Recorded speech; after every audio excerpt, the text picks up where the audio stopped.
Nation, we are back with a new season, a new Draftcast season. I am pumped. It's been a few weeks, so we're getting back into the swing of things.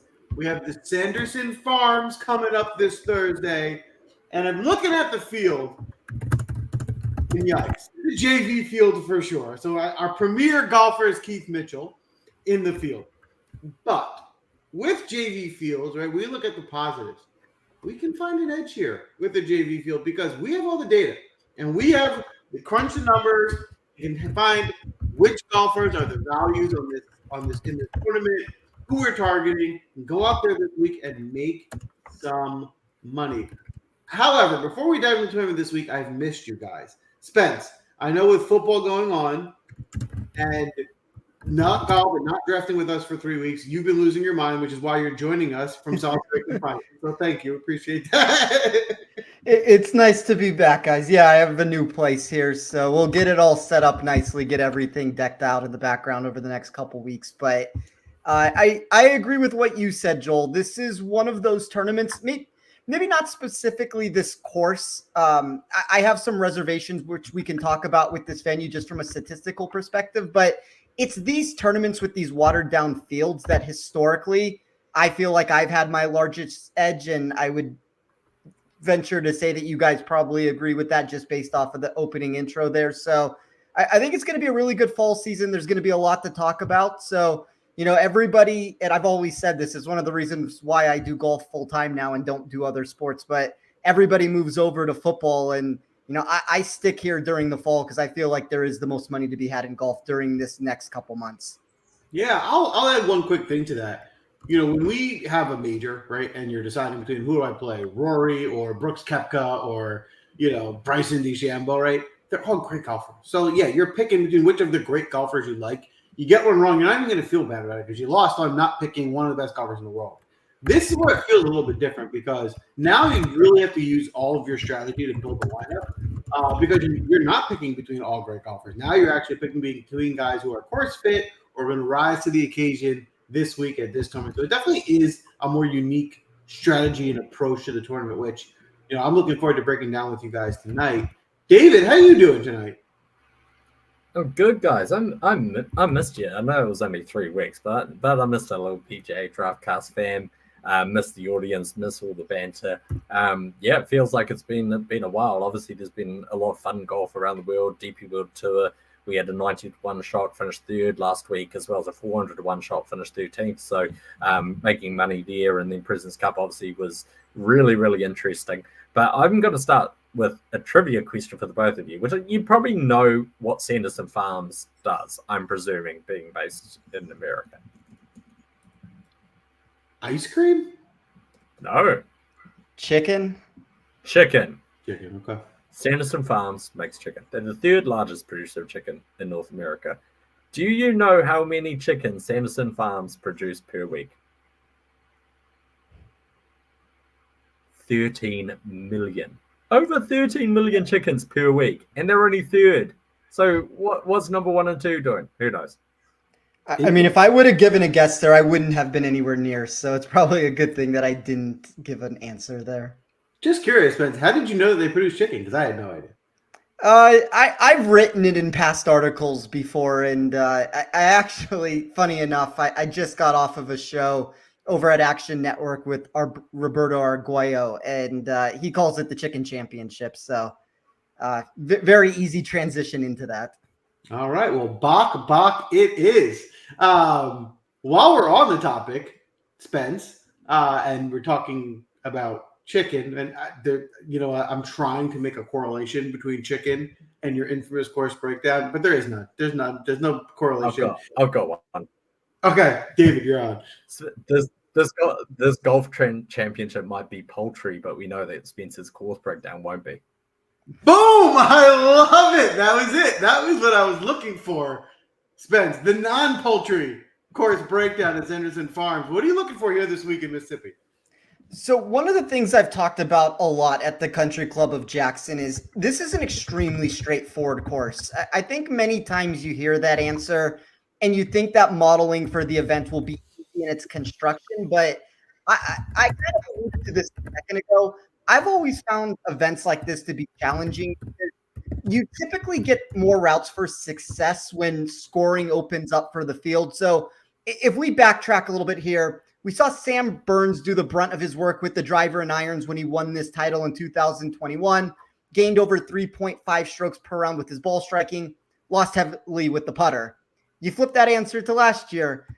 Luke List is not necessarily the best putter in the world, although for this little 3-month run of last season, Luke List all of a sudden became a good putter, and he gained 2.5 strokes per round with his short game, ended up being neutral with the approach play for himself. So, there are a lot of avenues that you can pinpoint to try to find a way to build a model this week. And when we have more routes, it just opens up the playbook for everybody. So I think for me, and I'll try to just very quickly fire these off, there were 4 things that I wanted to find in my model. And you don't necessarily need to do all of them, but the player that can put 2 or 3 of these together has typically been the one that walks out of the week victorious. So the first thing is, can you take advantage of this generous layout off the tee? Players only hit 53% of fairways. However, the caveat to that is that there is virtually no missed fairway penalty. There's non-existence in that nature just because of the lack of hazards. The second thing would be, can you gain with your irons? That's going to specifically be with your short iron variety. Players will see a decrease compared to the expectation from each 25-yard bucket that we look into. That's barring 2 exceptions this week. That's between 100 to 125 and 125 to 150. You get nearly 36% of your shots that are going to range from that 50-yard range between 100 to 150 yards. That's almost 7% higher, pretty neutral on the 200 plus, which we'll get to in a second of why that is. The third thing for me is, how do you perform on these extremely fast Bermuda greens? That was the only metric of the 4 critical strokes gain metrics that was above PGA Tour average.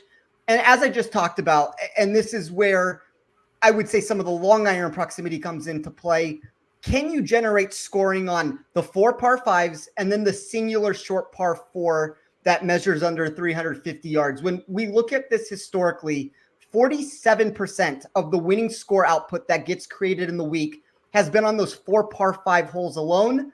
And then we get an additional 12 to 13% on that aforementioned par 4 15th that I just talked about. So essentially 27% of the holes account for nearly 60% of the winning score.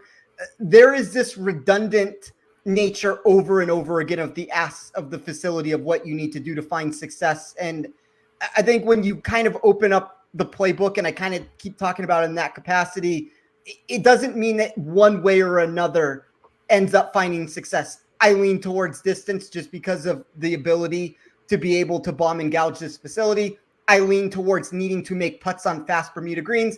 I lean towards trying to score on the par 5s just because of the heavy nature of that. But, outside of those couple things, it's pretty wide open outside of that. So we will have our hands tied a little bit. There will be some work cut out for us to build lineups, but this reduced, watered down field is what makes this tournament exciting for me. I mean, it's a really good point. I'll even layer one more thing into it. It's the reduced, watered down field. We don't have a lot of the big names, like you said, but in addition to that, because it's a reduced, watered down field, and we're looking at this, how we're going to play guys. We've had 3 weeks off, if not, because it's championship week, and these guys aren't maybe the kind of scaled down players that weren't playing in the Tour Championship. A lot of these guys haven't played in more than 3 weeks because they weren't playing in those championship tournaments. So we don't have like a recent form. We're looking at guys who haven't played in over a month or 2 months, even if that's what the data we wanted to look to. So, and this isn't, of course, as Spence said, it's like heavily weighted toward a specific profile. So it's not like we can just look at, let's just look at bombers because, well, yeah, maybe we want to look at bombers. It's not necessarily a course where it's like, this is definitely a bomber's course. So it definitely has our work cut out for us on finding value and making sure we get an edge. But that's why we're here, and that's why we're going to break it down in the Draftcast tonight. We'll pull up the draft board here now. Since we're starting the season fresh, we're going with a random order. I'll be honest, David and I were jokingly fighting over the first pick, so therefore we just gave it to Spencer. I actually deferred it over to David. This is a new season. There's obviously you can tune in 45 minutes, watch bickering go on during the vice presidential debate. But on this show, we're a united family. I gave you guys the first 2 picks over me, and you guys can make your selections, and we'll kick it back to me when we get there. Wow. Well, listen, you'll still get bickering on this show.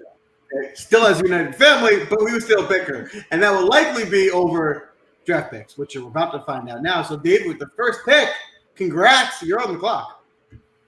Yeah, and what an honor. I mean, when Joel and I both volunteered to take the first pick, I thought I was being the gentleman and said, well, I'll defer to Spence. He's the only one here who hasn't asked for the first pick. And then Spencer just out-gentlemaned me and gave me the first pick. So it's very standard of Spencer, a very, very kind man Spencer is. Look, I think you guys have all made a mistake because nobody wants to play Keith Mitchell at like $10,000-ish, but probably the best golfer in the field this year. He's already won twice on the season. One as an amateur is Nick Dunlap, who for me profiles absolutely perfectly for this golf course. Tons of driving distance. He's had a fantastic year. 5th, obviously, at the FedEx St. Jude. I think TPC Southwind is an interesting venue to consider in terms of their classical layout. Also very correlated is Detroit Golf Club. He finished 10th there earlier this season. Detroit Golf Club is really interesting in terms of what Spence mentioned in terms of the approach metrics. You're either going to get a ton of wedges or a ton of shots over 250 plus, and kind of nothing in between. And that 150 to 250 yards is typically actually where PGA Tour players hit most of their iron shots.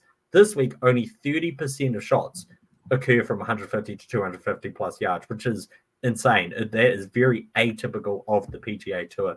Well, Detroit Golf Club matches that profile perfectly. Heaps of driving distance, heaps of wedges, heaps of shots over 250 plus yards.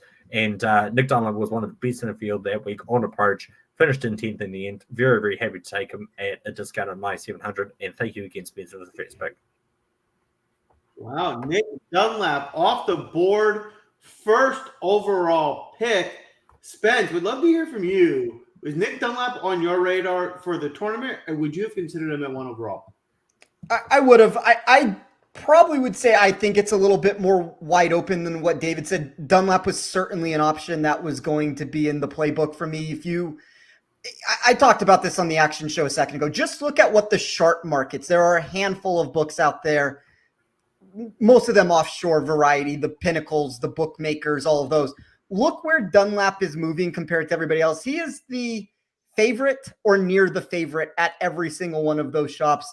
A lot of that's going to come because of the par 5 scoring ability that he possesses here, the distance that he has. This is a really nice course fit for him. I think he's probably one of the safest targets on the board of any of the names that we can talk about, and certainly should have been in consideration for the number 1 pick. So I like what David did there. Boom. There you have it. Great pick, David. I'm going to start this draft off with a steal, which I think is going to be a steal because I know this person is one of your boys because you draft him often. And this week, he's actually a favorite to win the tournament, which he rarely is, usually coming in as a value play. And that's JJ Spawn.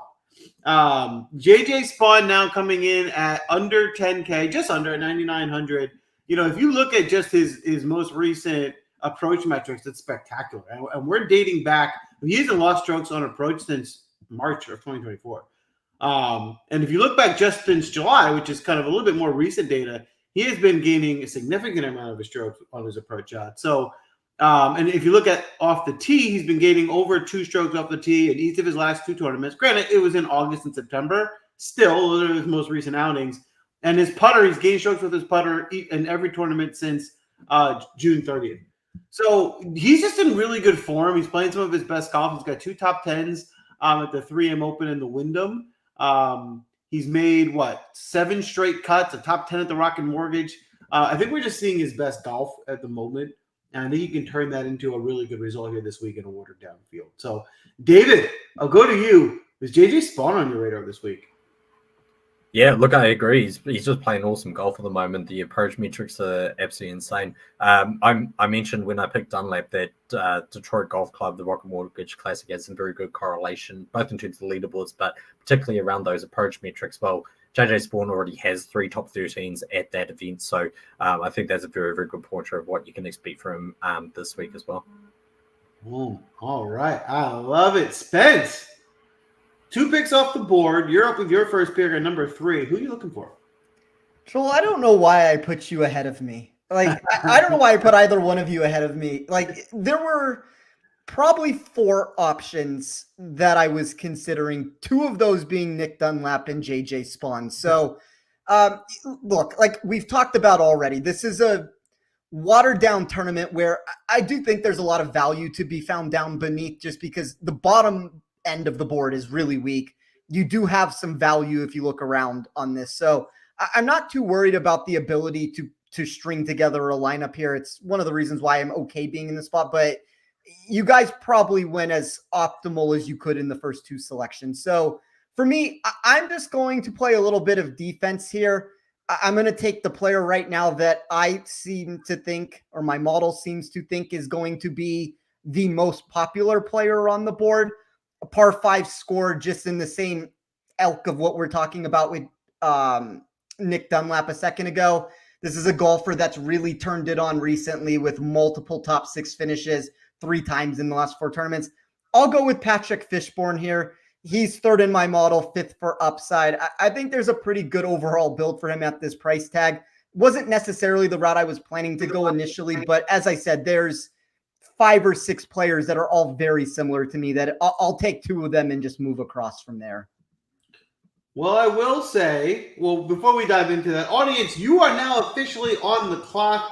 I didn't give my reminder as I normally do. I guess I'm rusty as we've had a few weeks off. But don't forget, if you're tuned in, make sure you log into YouTube, participate in the draft along with the audience. You can help make the picks as well. Audience, you're on the clock. You have 2 here. So the way this works is someone make a nomination of a player they'd like to draft. When that player is seconded, so just mentioned a second time in the chat, that is the pick.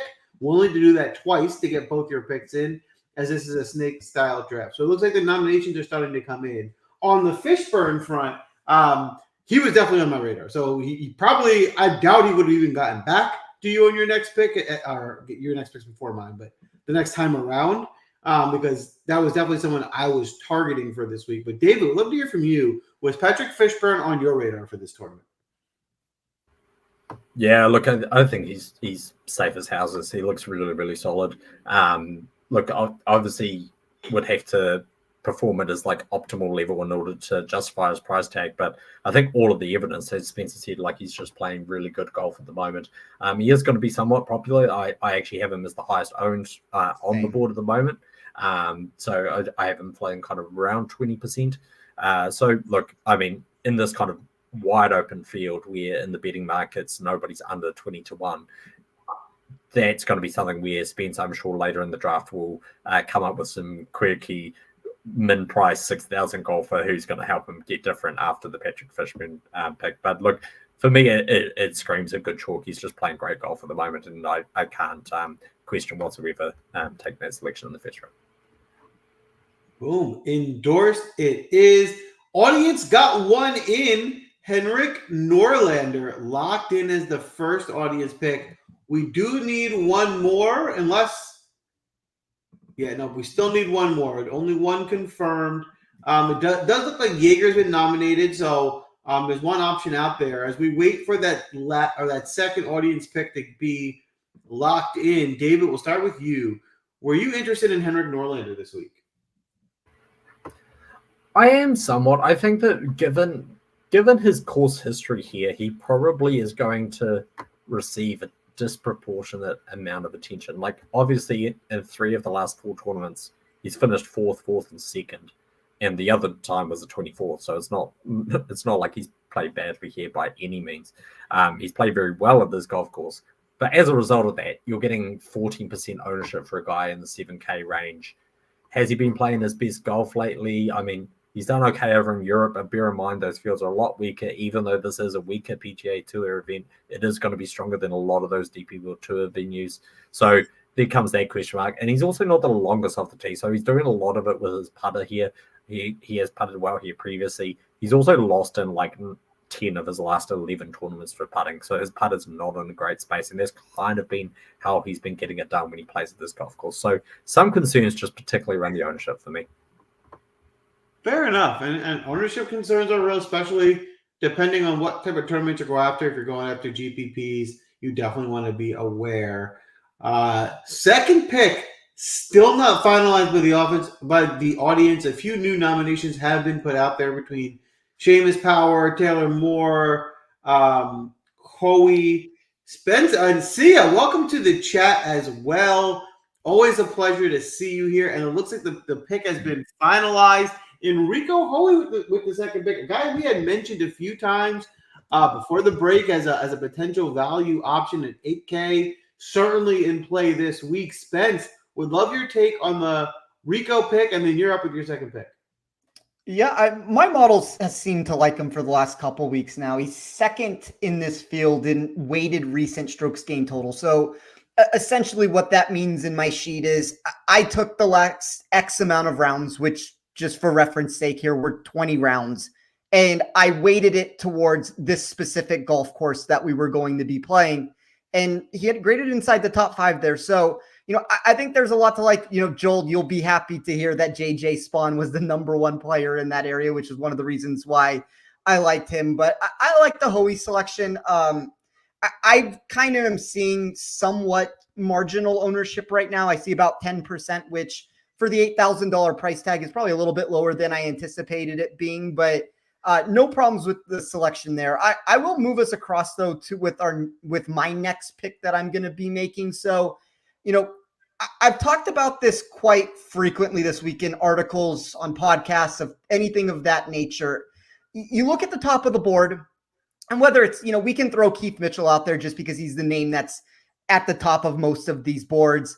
Nick Dunlap's very deserving in the movement that he's taken. You have JJ Spawn, Patrick Fishburne. There's a lot of those guys that I tend to like between that 22 to, we'll call it 35 to 1 range there. But I thought there was one golfer specifically that when the odds opened up, and maybe this is more of an outright answer than anything else, we even see it on DraftKings with the price, but when I thought the odds opened up, I thought his numbers were a little bit inflated just because there has been this perception of a lack of win equity from him. This is a golfer that has no top 5 finishes in 46 events that he's played on tour. I realize that is a terrible segue into why I like this golfer this week, but I'm going to take Chan Kim at 8,900. There's the putting concerns. I've talked about it even during the course breakdown. You need to make putts here to find success, but he was one of the highest climbers in my model when you look at projected strokes gained off the tee specifically for this venue, and then you add in the projected approach play that he has, it put him inside of the top 10 of my model for most of the critical areas I was looking for. The high-end marks, sure, are going to lack a little bit, but 5 top 29 finishes in his past 6 starts. I think we're trending towards something here that's a little bit better than the results that we've received historically from him. And I just want everybody to realize, while we do have a lack of PGA Tour upside, go back a season in 2023, back-to-back victories on the Korn Ferry Tour. So this is not a golfer that's incapable of getting himself across the finish line. That beat a lot of the Patrick Fishburnes and those names that are a little bit higher than him on the board. So I like Chan Kim this week. I don't think he's going to carry a whole ton of ownership, and that's going to be one of the ways for me that I'm going to get very aggressive with Chan Kim and just be against the grain of leverage in that spot. I'm aligned with you on that pick. I like Chan Kim a lot this week. To your point, right? When we talk about these water tournaments, while you're right, in the typical PGA Tour event, Chan Kim seems to lack a lot of upside. I think this, because of the nature of this event and the field, you have to ignore that, right? Because this is not the typical field he plays in. If you were, I don't have this data, but if you were to pull data of what his results are against only the guys that are playing in this field, not in just the tournaments he's played in, I bet you they would be a lot better than what he's produced in the past. So to your point, Chan Kim seems to be playing his best golf. I think this is a spot where he can produce a really great result. All right. I am up with my second pick here. Chan Kim honestly was on my list of guys I was considering. I'm going to move on from that spot. I'm going to take another one of my favorite plays. I think he's really just underpriced this week. and that's Andrew Novak. We saw Andrew Novak come out last year and have just a great season. Again, in this field, Andrew Novak tends to get you a lot of top 30s, right? He gets in the 25th, 22nd type finishes in stronger fields. He even gave you 3 top 20s in his last 6 outings since June. His approach numbers, he's gained strokes on approach every tournament he's played in, except for the Scottish Open, which is a different type of course, so you can forgive him for that. His biggest crux most recently has been putting, which he lost strokes putting in his last 3 outings, 5 in particular at the Wyndham. If he gets the putter right, he had a few weeks off to get that right. The ball striking numbers are certainly there. I would have priced him closer to the high 8s, if not low 9K. So it seems like a mispricing to me at 7,800. I'll be definitely overweight on Andrew Novak this week. David, would love your take on Novak, and then you got 2. Yeah, look, Novak's a savvy pick, and I think this is a really key thing for people to remember, that we're switched to Bermuda surfaces here. That typically helps Team NoPutt. We saw that last year with Luke List. Obviously, the winner is like the captain of Team NoPutt and the coach. But if we looked earlier in the season, what the guys were doing on Bermuda grass, right? Like Novak finished 9th at the Cognizant Classic in Florida. He gained putting at the TPC Sawgrass. He gained putting at the Valspar Championship.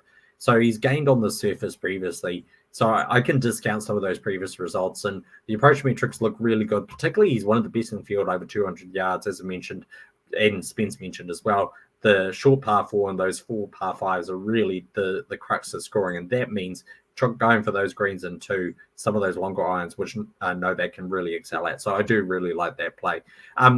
Segueing into that, on the Valspar Championship, the Valspar is one of the best comp courses that you can consider when looking at the Country Club at Jackson. So Peter Malnati has 2 PGA Tour victories in his career. They were here at the Sanderson Farms, and they were at the Valspar Championship at Innisbrook. Sam Burns has won at both, as well as the at Colonial Charles Schwab Challenge, another good comp course to consider. There's lots of crossovers. Mackenzie Hughes as well. He was winner here in 2023, and he finished 3rd at the Valspar earlier this season. So kind of segueing onto that, Andrew Novak, by the way, has finished 17th and 27th his last 2 starts there. But I'm going to take Taylor Moore, who was the winner at the Valspar Championship in 2023. He ticks all the boxes in terms of the comp courses that I'm looking at. So Innisbrook, obviously, he's won there, and he finished 12th when defending. He finished 17th and 24th his last 2 starts here. The Detroit Golf Club, as I mentioned, has got very, very similar approach metrics. He's finished 6th, 4th, and 10th in his 3 starts. Now, a lot of people are going to look at his record and be like, oh, okay, his last 2 starts, he finished 52nd and 66th in the FedEx St. Jude and the Wyndham Championship. But bear in mind, that's like over a month ago. That was August 18th. We really have no idea how he is playing. He is a player that I see possesses a ton of upside. We've seen that previously. I expect that he can kick on and go and get another victory sooner rather than later, especially in this war downfield. And for me, he's just plainly far too cheap at 7,600 for one of the best long iron pro players in the PGA Tour overall, let alone in this field. So I think he's great value.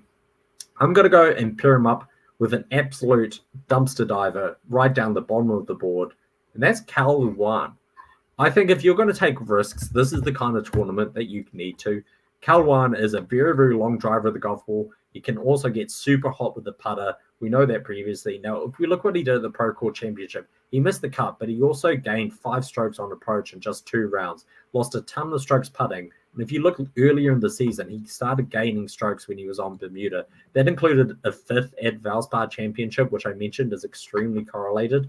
He also finished 6th at this event last year, and he's got correlated form at the Rocket Mortgage, where he's finished 14th and 20th in his 2 starts. So he's taking all those comp courses for me. Again, we're just relying on the putter coming right with him, but he's got tons of distance, and he actually had a really, really good approach week at the Pro Court Championship. So I like him at 6,200. He's extremely cheap. He's going to free up a ton of salary space for me going into the rest of this draft.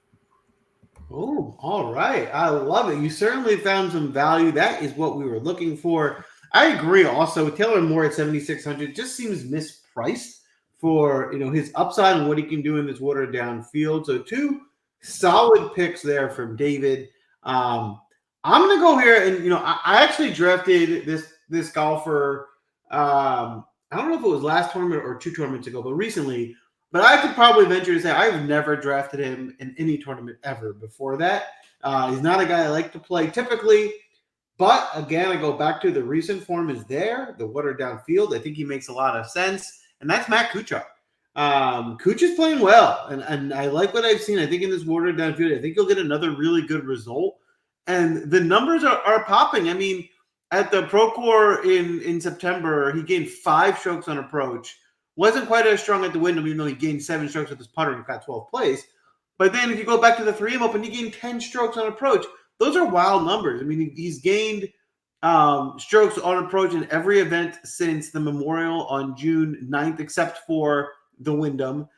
He's an extremely good putter. He's a better putter than majority of people in the field. His only real negative or concern is his driver, which in recently has been a strength. He's been hitting it well. So if you get positive results from the driver as well, I think you get a really good result this week from Matt Kuchar. Spence, would love your take on the last few picks, and then you're up with your third. I want to backtrack just very quickly about the Andrew Novak pick. So we'll go a little bit deeper than just the last couple.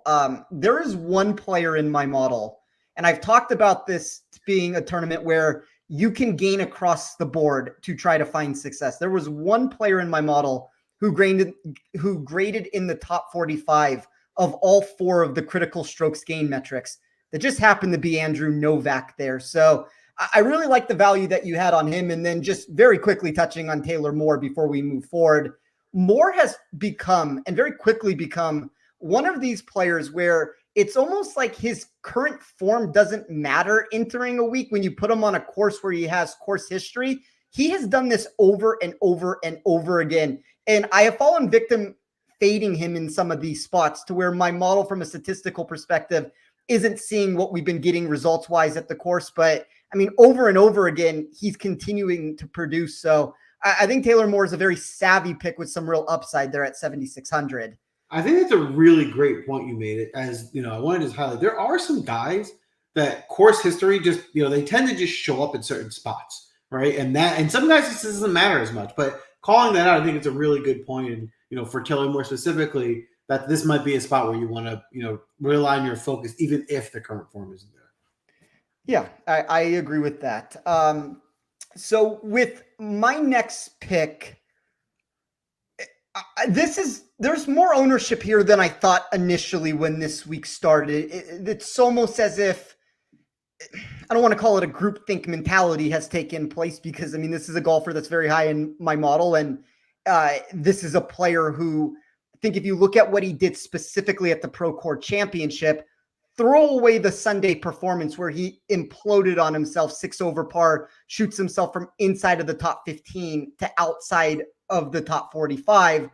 I don't think necessarily the results look as good on paper as we would be expecting if we just got a neutral Sunday performance. But, Joel, I feel like you and I talk about this quite frequently with a handful of golfers. It's the unknown variable. It's some of this youth movement of, let me try to find the golfer who is cheap on the board, but we look 3 years from now and we clearly realize that, okay, this guy should have been up there with Nick Dunlap and he should have been priced in that same vein there. And this is a golfer that's going to have distance. It's a golfer who has positive trajectory from me and weighted proximity. I worry about the volatility. I'm going to take Michael Thorbjornsen here. There are some injury concerns that have come into play recently. Just something to note if I'm, flirting with a potential withdrawal or something of that nature. But this to me is the boom potential where, yes, there is more ownership than I initially thought when this week started. But inside of the top 17 for me in all iterations of how I built my model, and that includes being inside the top 12 overall. So I made him one of the best values on the board. I'll take him here at 7,200. I like that approach. And as you said, and I think you're spot on, this is the week to do it, right? The watered down field. There's an opportunity for him to rise up. I wouldn't want to take a shot on someone like that, at the US Open, right? I don't think that would be very fruitful. But this week in this tournament, where the scores are expected to be low, I think that's where you can realize some of that upside. So I like that pick for sure. Endorsed by me. Before I get your opinion on it, David, audience, you are back on the clock and we need 2. So it looks like We're starting to get some nominations in. We'll need a few more to finalize those 2 picks. As we wait for those to roll in, David, we'd love to get your feedback on Thorbjornsen and the last few picks. I hadn't seen the ownership on Thorbjornsen, and that is wild. Like, I have no idea where that's kind of come from, because like on paper it should be like a sneaky obscure pick, right? Like recently losing on the Porridge, generally the type of recipe that people don't like to do when they're selecting DFS players. Hasn't played at this tournament previously, so you've got course history kind of going from driving ownership up, so it's really bizarre. But then you dive into his approach metrics, and he's very, very good from 100 to 150 yards. He's very, very good from over 200 yards. Those 2 key approach ranges, you get this weird situation. There's 30% of shots from 150, 250 plus, and that could be a really good recipe for Thorbjornsen, who's also a very, very long driver. So I do like the upside he possesses. I'm just actually shocked, though, that he's 11%. I have no idea where that's come from. And yeah, I agree with Matt Kuchar. Matt Kuchar's playing very, very good golf, like incredibly good golf, far, far beyond what you probably expect from him. Obviously, like, he's the kind of golfer who, at this stage of his career, being in his 40s, he's probably looking at this and going, if I don't retain my PGA Tour card, he's probably not going to bother going to the Corn Ferry to try and get it back, right? So he is playing for keeping the music on for another year. So there's a lot of incentive there, as well as playing very, very well. He has got good course form as well, particularly correlated to the at Innisbrook, the Valspar Championship that I mentioned is a good correlation too. So, audience, you're on the clock. Time to get some picks in, but like both of those last 2 picks, very, very shocked by Thorbjornsen's ownership, though. That's just weird. I have no idea where that's come from. Oh, there you have it. The audience, Zach, your teammates have failed you. Zach is messaging me on the side saying the rest of the crew stinks. He's a one-man show. No one's helping him. So to stop Zach from continually trashing all his teammates on the audience side, I'll just allow him to have his picks. You guys want to go with Cootie and Jaeger? Since no one else has chimed in, I think, Zach, it's all you. So you get the brunt of the credit if you guys win, but you also have to take the brunt of the criticism if you lose. Between Cootie and Jaeger, I think actually 2 pretty solid picks, Zach. So I'm behind it. I'm with you. I think you made some 2 good selections. Albert is now seconding Jaeger, so it looks like you are getting some traction there. Cootie, a good value play at $7K. You're looking for someone on the upside. Cootie's an up-and-comer. He might be, priced higher and being one of the more premier names 2 to 3 years down the line. So this is one of these watered-down fields. He has the talent to compete. Spence, we'd love to hear from you. Are Jaeger and Cootie on your radar? Cootie very well might have been my next pick there. I think there's great value at that $7,000 total that he got him at. So definitely support the Pearson Cootie play. I think for me, now that Cootie's off the board, I'm trying to figure out a way of how I want to build this lineup. And I think I'm going to make a slight deviation right now and go with a golfer that, to me, when we look at this price tag and the ownership, I see about 11% on this name. He's $8,000. That's Mac Meisner. I actually thought entering the week that Meisner could have pushed 19 to 25%, but it does seem like that miscut at the Procore Championship has weighed in some people's minds, and I'm completely fine buying back in here at what I deem to be a really good ownership percentage at 11% there. There are a handful of players that have seen substantial positive trajectories when we look at putting. And David talked about it, and I agree. Like, I have Chan Kim on my team. There is the ability to go the no putt route, but when you can add the ball striking narrative that I get from Mac Meisner in my sheet, plus that projected increase on Bermuda green complexes, which all of a sudden sees him great inside the top 10, I like Meisner's ability here to string together results. You look at what he's produced recently, it's just been a plethora of results over and over if you exclude that miscut that he threw into the mix. So, I think there's a lot to like about his ball striking ability here. And as I said, I thought the ownership was going to be higher. So I'll view this as a discount, even if it's still marginal at the end of the day. Well, one thing I can confirm, Spence, is you're certainly going to win the cool name battle of this draft, because from Fishburne to Thorbornson to Mac Meisner, you definitely nailed that end. In terms of the actual golfer Mac Meisner, I don't think I was going to draft him, but he's definitely in my player pool this week. He was someone I was thinking about and considering. At 8K, I think the value is certainly there. You can mix and match him with a lot of guys in that 8K range. So I can definitely endorse that pick. For my end here, I'm glad he came back to me. I'm going to go with Johnny Vegas. I do tend to draft him a lot. He's on team no putt, as we mentioned, but Johnny Vegas has come back from his injury earlier in the year, and he's looked really good since June. I mean, he's had four top 30s. He's won the 3M Open. He's been gaining strokes on approach since the Rocket Mortgage on June 30th. He's been gaining strokes off the tee in every tournament except for one since before the Rocket Mortgage, I should say. And then he's very sporadic with the putter. If he gains stroke putting, I think you're going to get a top 10 from Vegas this week. That is the wild card, but he gained a stroke and a half at the Pro Tour. He gained 5 strokes at the 3M Open when he won. So that putter, when it is kind to him, it does result in really strong results at 8,600. I think the price is right. David, we'd love to hear from you on Vegas and Meisner, and then you've got 2. Yeah, I'm with Spence. I'm surprised at Meisner's ownership. I expect it to be a lot higher than it is, even though it is only 11%. I thought that given where he's priced, that a lot of builds are going to kind of focus in that 9 to 8K range. People looking to make a more balanced build because they don't want to play like over 10,400 for Keith Mitchell in this kind of tournament.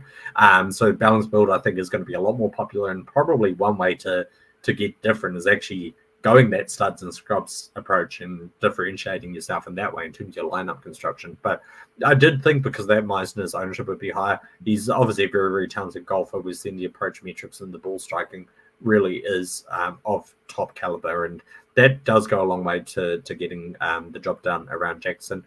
Johnny Vegas, I like the upside. My concern comes with his approach metrics under 150. You do get a ton of weak shots here, and it is one of the weaker sides of his game. On the flip side, he's one of the better players over 200 yards. So as long as he can kind of keep it going around the greens, keep it going with his short irons in hands, he does have the ability and the distance, obviously, to really take apart the par 5s and par 4s.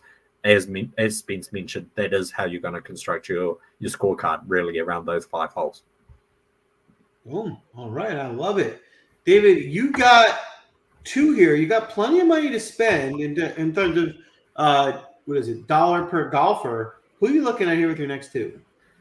Yeah, dollar per golfer is looking pretty healthy at the moment. I'm going to still stick in that 7,500 range for my first pick, just because I know that you guys are going to have to take someone around that price coming back. So I'm going to go and take Chandler Phillips here. Now, Chandler Phillips isn't perhaps the same sort of golfer that I've drafted so far in terms of he doesn't possess the same driving distance, but he is extremely good from 100, 150 yards and over 200 yards with approach. Those key approach metrics that I'm really diving into this week. You can see that translated with his result at the Valspar Championship earlier this year. As I mentioned, we've had multiple golfers win both of these tournaments, the Sanderson Farms and the Valspar. He finished third there earlier this season, gaining a ton of approaches, ton of shots when putting, also gained a ton of strokes on approach there as well. It wasn't necessarily his best week on approach last time at the Pro Tour Championship. That is of a minor concern, but I do like the upside that he brings. I think the 7,500, he's got a lot of options to him, and we have seen some of these shorter hitters actually find success here. Players like Malnati, who has won, Mackenzie Hughes, for example, who isn't the longest off the tee.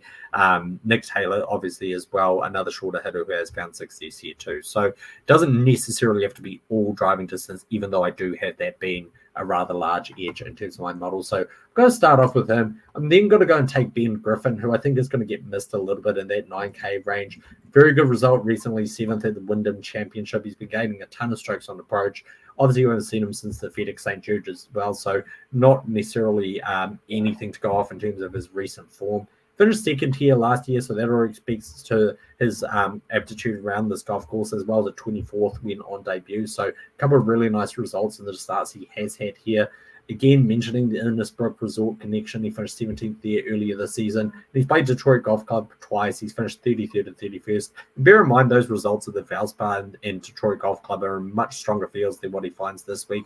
So I think he's got tons of upside. I do think he gets missed a bit in that 9K range. So I think he's a nice value that you can go and look at to construct your lineup this week. Chandler Phillips and Ben Griffin, two solid picks. Really rounding out your squad nicely and still have a lot of money to spend. I was definitely looking at Chandler Phillips. Ben Griffin, I like. There were some other guys in that range I was targeting over him. I'm not sure how much of him in my player pool. Maybe because you're on him, I might be more into him. We will see. But for me, with my next pick, I'm going to go with Adam Svensson here. Adam Svensson is another guy who's just been playing really good golf as of recent. The ball striking has been very good. I won't say spectacular, but very good. Since June, he's only lost strokes on approach once at the Rocket Mortgage. I think the outlier here is he's gained a ton of strokes putting in his last two tournaments, 5 strokes and 7 strokes between the Pro and the Wyndham. He gave you a 13th and a 7th place. That is an outlier for him. He's not that good of a putter. If he's able to continue to find that magic this week, I think he gets you another spectacular result. That putter being red hot. He's got enough consistency in the rest of his game to translate. However, we've seen him lose 8 strokes and 6 strokes putting multiple times this season. So that's the wild card. Most recently we've seen a really good putter. If that carries over, I think you get a really strong result again this week from Adam Svensson. Spence, would love your take on the last few picks, and then you're up with your 5th. I really like the Chandler Phillips pick from David. So there are a handful of golfers for me to where I was trying to find names that had a higher ceiling potential than what my overall rank was for them. Pearson Coody was one of them. That's the reason why I liked him. Chandler Phillips would be the other name that, like, those two were kind of interchangeable with each other for who my model thought had some of the higher ceilings for the price that we were getting. So like the pick. And then anytime you can get Ben Griffin on Bermuda, I think it's almost a no-brainer to have to consider him in those spots. And I agree with David that I kind of thought that we would have higher ownership for him just because he's second place last year. I had an outright ticket on him. He lost that in the most grueling fashion. He should have won that golf tournament. And I don't know what the reason is that, it's 14% ownership I see right now. This is not as if it's a 0 total that we have, but I kind of thought initially when this week opened that he could be the most popular player on the board when he got placed into this $9,000 range. And, he's not there yet. We'll see where it moves over the next 24 hours, but liked both of those picks back to back from David. I'm going to take a golfer here with my 5th selection that I see 10.5% ownership. And, we've talked about this a lot on this show. This is not, you guys can probably guess based off of this early description. This is not a golfer that's long. It's not a golfer that's accurate. It's a name that's always finding himself higher priced on these boards, but doesn't necessarily have the driving acumen that you'd want to see for a tournament. And of course, I'm speaking of Eric Cole in this position here, but I've kind of held this belief for a really long time that when you get a course that doesn't have a true identity and it allows you to have every skill set that you could really imagine off the tee, I don't think his misses are going to be quite as glaring, and I don't think his lack of distance is going to be as glaring either. So when I ran this from a weighted strokes gained total perspective, he ended up grading as the number 1 player for me overall. There's other concerns in my model that pushed him just outside of the top 10, but I'm going to bet on that ability to make putts on Bermuda. I'm going to bet on that ability for him to have his weighted proximity from these critical ranges. Like him and Ben Griffin, when I like one, I usually like the other. I would make a very strong argument that if you let me pick which one I wanted of the two, I would rather have Ben Griffin, but we're still in the same ballpark here to where Cole is going to go slightly under the radar when you compare him to Fishburne and Dunlap and Griffin and pretty much everybody else above him. I imagine him and Jaeger will probably be the lowest owned guys, $9,000 and above. So it creates a little bit of leverage with what I have with this lineup right now, which I think is a good route for me to take with a lot of chalk that I have made. I like the pick. I think Eric Cole is a guy we've seen produce some really good results There's upside. I actually thought it's a good pricing. I thought he could have been priced higher for his pedigree in this tournament. So with that being said, I definitely endorsed by me. Audience, looks like you got one in. We need the second one doubled before we finalize your 2 picks. As we wait for that second one, David, would love your take on Eric Cole. Yeah, I mean, as soon as Spence starts mentioning a player who's neither long nor accurate off the tee, it was like immediately just like Eric Cole. It's Eric Cole. Like just as Eric Cole. That's like his entire being. Look, I have a reason why. Spence actually mentioned these 2 names when he said Eric Cole's going to go underowned and so is Ben Griffin. And it's because they're sandwiched in between Patrick Fishburne and Nick Dunlap, who are clearly great players, and I can absolutely understand the reason why the ownership's going there. And it comes down to like sometimes your attitude when you're building these DFS lineups, that actually sometimes just fading that chalk, especially in a tournament like this where the shortest price golfers over 20-1, that just indicates that Vegas and the bookmakers think that this is a wide open tournament and that anybody can really come out and contend, and that it really is a toss up. We haven't got anyone 7-1 in this field who was like, that's an obvious player that you should almost be stacking in every single lineup. So because of that, sometimes just dodging the ownership is going to be a really, really good strategy. And that brings Eric Cole into that frame of mind. And he still managed to find his ways, as Spence mentioned, to get to the top of the leaderboards, even though the fact that off the tee, he's never going to be the greatest player on the PGA Tour. That's a really good point, especially in this wide open tournament. There's almost a bigger value on ownership and finding your edge there. So I like that. Audience, great job locking the final 2 picks. Mark Hubbard and Seamus Power rounding out the audience's squad. Audience, you did a really good job tonight. I think your team looks pretty solid, well balanced. Good strategy was kind of saving some of your money and still getting a stud late. I like the audience's team. I think they're going to be able to come out and compete. Spence, would love your take on Power and Hubbard, and then you got your last pick. I was trying to convince myself all week to get exposure in the outright market to Seamus. I didn't end up going down that direction with it. I would have liked a couple points more, but I think Seamus is a good play this week. I don't really have much to say other than that, but he's a golfer that, we could talk about the whole entire top of the board, and this is where the problem comes into play, where you have the Dunlaps of the world and the names like that are starting to move ahead of them on the odds board. So if you want to say that they're overpriced, sure, that's an okay argument to be made there. But I think with that nature, what we're going to see happen over the next 24 hours is names like Keith Mitchell and Seamus Power and a lot of those options are just going to continue to get lower and lower in ownership. And I don't necessarily want to play the game where they're not in my player pool, where, yes, there's slightly negative values on the surface, but they all of a sudden become leverage options to consider in that route there. So I assume Seamus will be in my player pool. He's definitely trending in that direction right now. So I like the selection. All right. Seamus Power endorsed. Spence, 7,300. You got one. How you closing out the squad? Let me ask you guys this question before I make the pick, because to me, there's 2 players that I am considering between. One is going to be one of the most popular players down in this section, Nick Hardy, good course history, good fit for this tournament. The other one is more of that wild card factor where he's also trending a little bit more upwards with ownership. I see about 5 to 6% right now, which I didn't even think we would get that. But, Joel, this seems to be your and my boy a lot of these weeks. That's Ryo Hitsatsune. So before I make the selection here, I'm going to throw it over to you guys.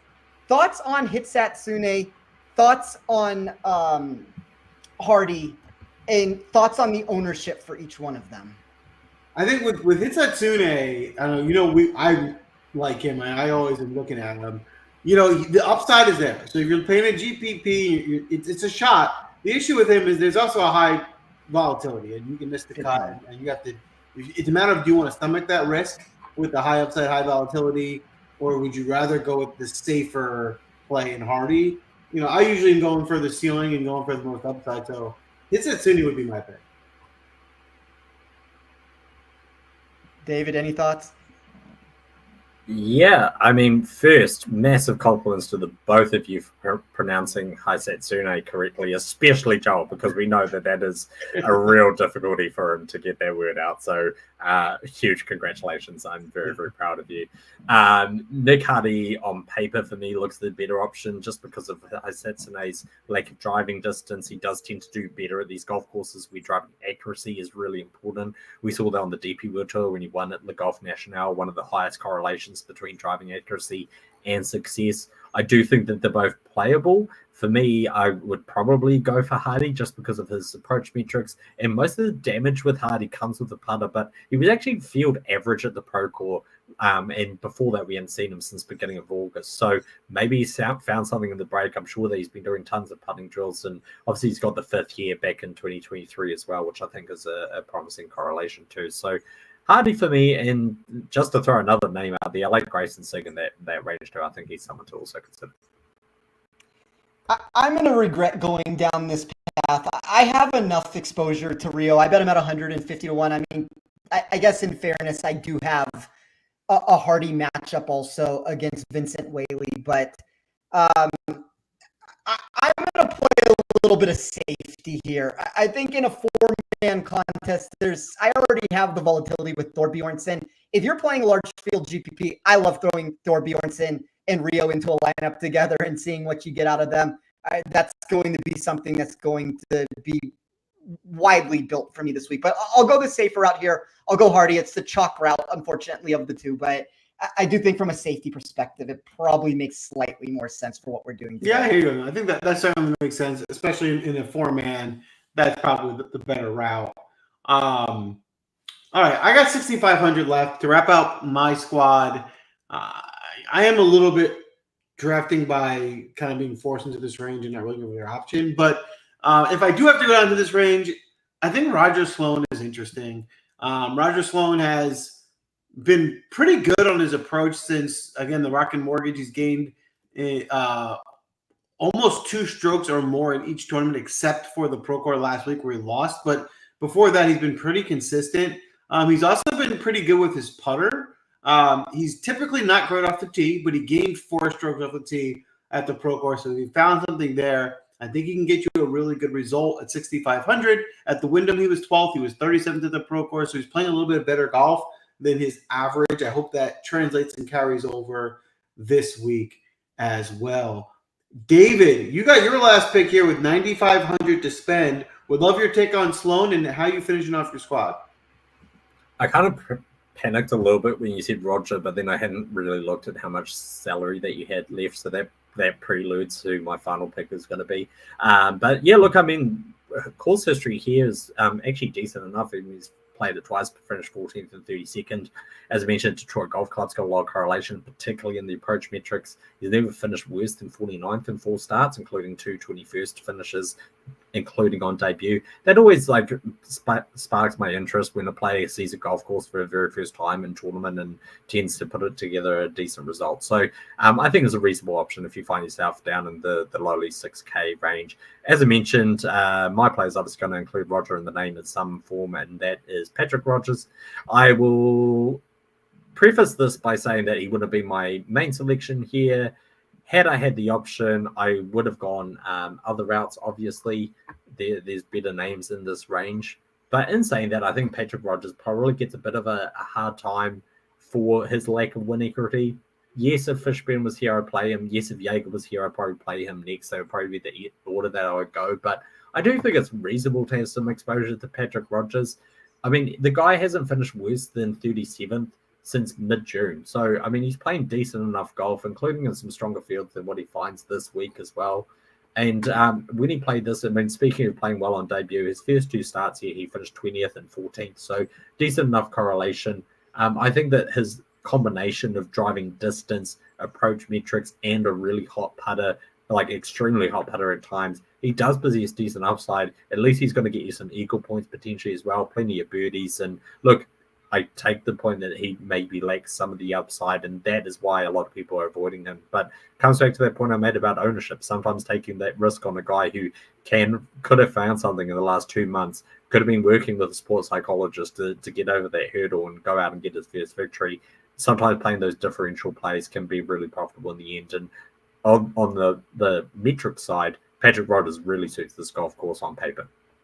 Patrick Rogers. Interesting. I think we made this point earlier. He fits the mold of, in a traditional tournament, Patrick Rogers probably doesn't have the most upside, but in this field, he certainly does. And I think he's a more premier talent than a lot of the guys that are surrounding him. So I like that pick. I like where you're going there. That is a wrap for tonight's draft. Before we get you out of here, don't forget to hit the like button and give us a follow. It goes a long way. Also, if you're not already, sign up for Win Daily.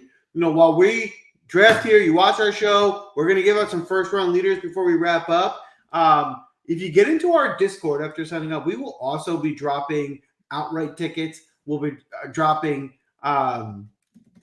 weather updates. I know as we get closer to Thursday, there might be a weather edge and when the guys are teeing off.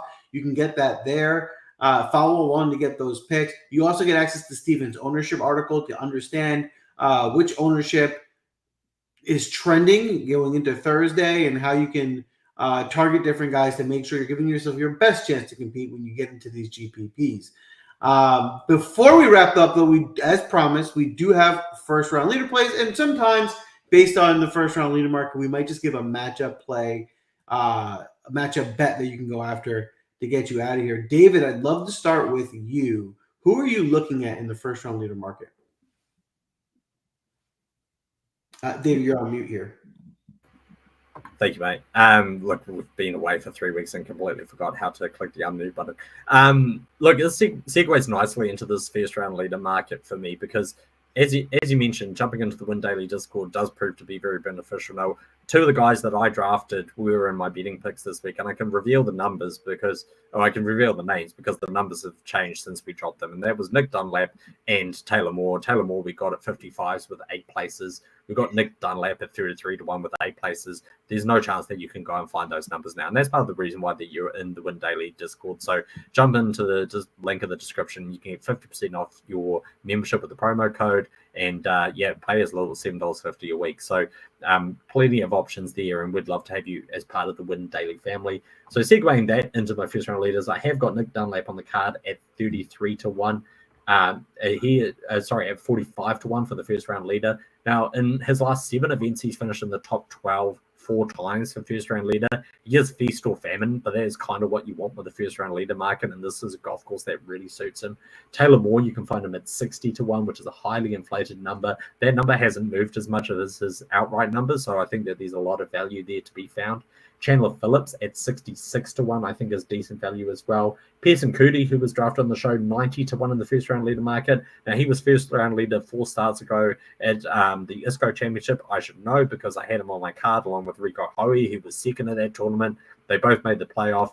Was sure that we were going to cash a winner. Neither of them managed to get the job done, but like him in the first round leader market here at 90-1. And final one is Big Longshot, who I also drafted on the show at 6,200 for his DFS salary, and that's Cal Wan at 150-1. I mean, if you're going to roll the dice on a Longshot first round leader, this is the tournament to do it in this type of field. He has shown the upside to go and do this in the past. Tons of driving distance, can get very, very hot with the putter. Can go and get some eagles and could easily be a first round leader at -7, -8. So love him at 151 as well to round out the card. I love it. I love it. How about you, Spence? Who are you looking at in the first round leader market? I don't have a card right now. I will drop it in the Win Daily Discord before this tournament starts. I will say, though, if we're looking for morning tee time guys that have a positive trajectory for upside, it's a lot of the names that David just mentioned. It's the Nick Dunlaps. It's the Chandler Phillips. It's the Pearson Cooties of the world. JJ Spawn would be another one of those options there. Andrew Novak, 2 of your guys this week, Joel. But it's probably going to be some combination for me of those 5 players built into whichever capacity makes sense. I love it. All right. I have 4 for you. Being honest, I wasn't as shaded toward the early tee time as they were. I just got to get 4 plays. I'm looking at value here. Starting off with Matt Kuchar at 60-1. Like the way he's playing, and one of the guys I drafted as well. I'm going to throw out David Lipsky here at 100-1. He also is a guy that tends to show up in first rounds. He's really good on approach. Not a great putter, but maybe you can find a hot putter for one day at 100-1 to get us that first round leader. Austin Smotherman at 100-1, another guy that's going to need to hit some putts, but a good approach player. 100-1 is a big number for a guy that can that can really optimize himself in one round. And the last one I'm going to give is Parker Cootie at 100 to 1. They're brothers. They both have a lot of upside. The main reason is we've seen them pop on day ones before. They've come out hot at these tournaments. Again, they don't have experience. Maybe they'll fall off over 4 days, but in one day at 120 to 1, I think they have enough upside to get the job done. That is a wrap for tonight, fellas. It was a pleasure to be back. I am looking forward to a fun tournament at Sanderson Farms this week. Am I forgetting anything? Just to touch on the David Lipsky thing, he is a dreadful putter, but he's also putted very well at the Sony Open, which is also played on Bermuda, and he's typically shown on these slower surfaces that he can produce. So do like that play. He was actually pretty close to making my betting card in the outright markets as well. So savvy pick from you, Joe, and I'm glad that we got to mention the stud that is David Lipsky, because in the Sanderson Farms Championship, players like David Lipsky's are suddenly studs. If there's a spot to play David Lipsky, it's the Sanderson Farms. That's the spot that they go after him. I appreciate that. Had a ton of fun drafting with you tonight. Follow along. Let us know whose lineup you think is going to do best. We'll come back next week, crown a winner, and do it again. Good luck. And, of course, David. Sports. Thank you.